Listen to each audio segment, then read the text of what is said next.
बता, क्या लगता है तुझे, इस बार फसल हो पाएगी? हाँ, क्यों नहीं हो पाएगी भाई। मेरे पास तो फर्टिलिक्स है, मैं शहर से लाया हूँ। ओ, खाद तो, अरे वो तो हमारे पास भी है। सब गुड़ गोबर कर देता है तू, ये शहर में मिलता है। अरे तू कहाँ से पाएगा, बहुत महंगा मिलता है ये। दिखा दी ना अपनी औकात। मंगू, आखिर हमारे बीच पैसा आ ही गया। अरे नहीं चाहिए मुझे तेरे जैसा दोस्त जो हमेशा मुझे नीचा दिखाना चाहता है। अरे चंगू, पर मैंने कब तुझे नीचा दिखाया? अरे मैं तो सच्चाई कह रहा हूँ।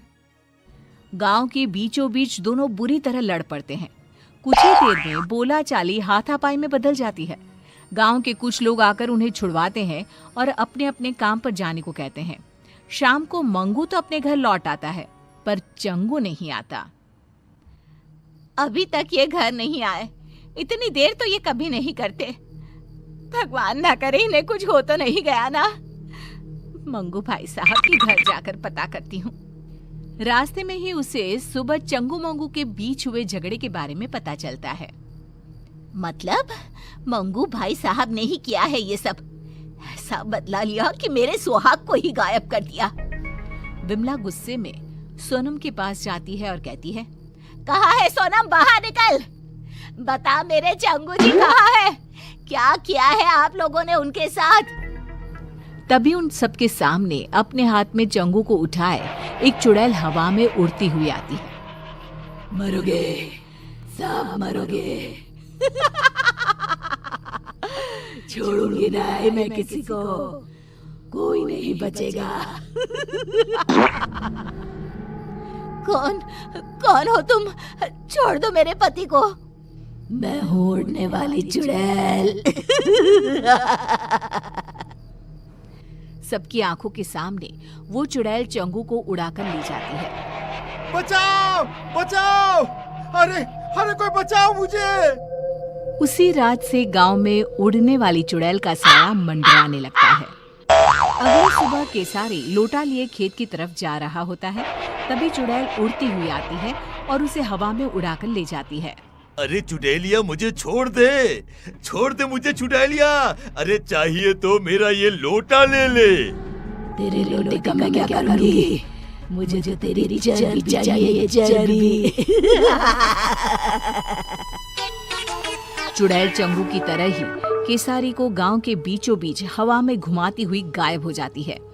धीरे धीरे चुड़ैल का प्रकोप गांव में बढ़ता ही जाता है। आए दिन कोई ना कोई गांव से गायब हो जाता। धीरे धीरे कर लोग घर से निकलना भी बंद करने लगते हैं। फिर एक दिन, ऐसा कब तक चलेगा? अरे कब तक हम लोग घर पे बैठे रहेंगे? अब तो कोई अपने घरों के छत पर भी नहीं जाता। इस चुड़ैल से छुटकारा पाने का कोई ना कोई रास्ता तो निकालना ही पड़ेगा। हाँ जी, बिल्कुल सही कह रहे हैं आप। अरे पर हम लोग करेंगे क्या? पीछा करेंगे उस चुड़ैल का। पता तो करना ही होगा कि वो चुड़ैल गांव वालों को कहाँ ले जाती है। पर वो तो अचानक ही कहीं गायब हो जाती है। कहाँ से हम पता लगा पाएंगे कि वो कहाँ जाती है? गेहूं की एक पोटली तो लाना सोनम। ये पोटली ही आज सभी गांव वालों का ठिकाना बताएगी। शाम को मंगू जानबूझकर हाथ में एक गेहूं की पोटली लेकर गांव के चौराहे से गुजरता है। उसे देखते ही चुड़ैल उसे उठा ले जाती है। फंस ही गया, चुड़ैल के जाल में फंस गया। फंसी तो तू है चुड़ैल, मंगू के जाल में। हमेशा की तरह चुड़ैल गांव के बीचों बीच उड़कर मंगू को लेकर गायब हो जाती है। चुड़ैल के अदृश्य होते ही मंगू अपनी पोटली से गेहूं के दाने नीचे डालना शुरू कर देता है। दानों का पीछा करते हुए सभी गांव वाले एक अलग ही दुनिया में पहुंच जाते हैं। एक ऐसी दुनिया जहां हर तरफ इंसान की शक्ल की सब्जियां थी। तो कौन नया गांव मालूम पड़ता है। अरे भैया वो देखिए हमारे चंगू जी पेड़ पर आधे टमाटर बनकर लटक रहे हैं। अरे कुछ कीजिए, उनको बचाइए ना। अरे वो देखो भिंडी, केसारी ही लागत है। मतलब उड़ने वाली चुड़ैल सभी को सब्जी में बदल देती है। मतलब ये सभी सब्जियां इंसान ही हैं। इन लोगों को हम बचाए तो बचाए कैसे?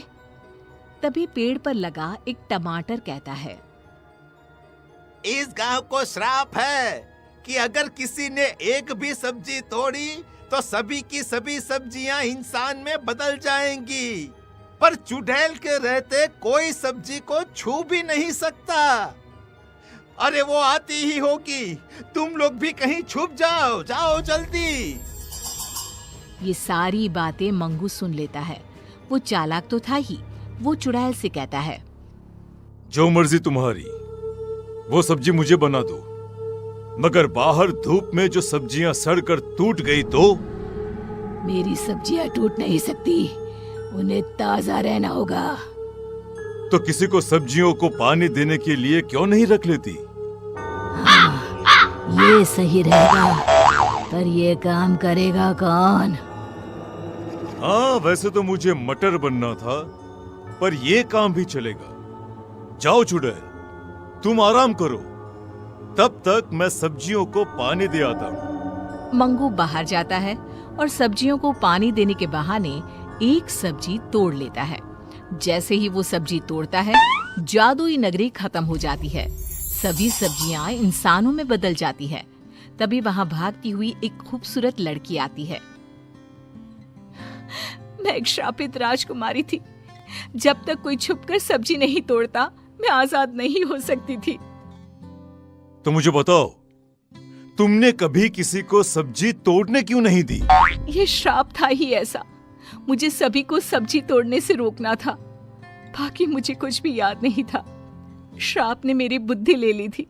पर आज जब मंगू ने हिम्मत दिखाई और सब्जी तोड़ी, तो सभी के साथ मैं भी मुक्त हो गई। मंगू की समझदारी सभी को बचा लेती है। सभी Like, share and subscribe.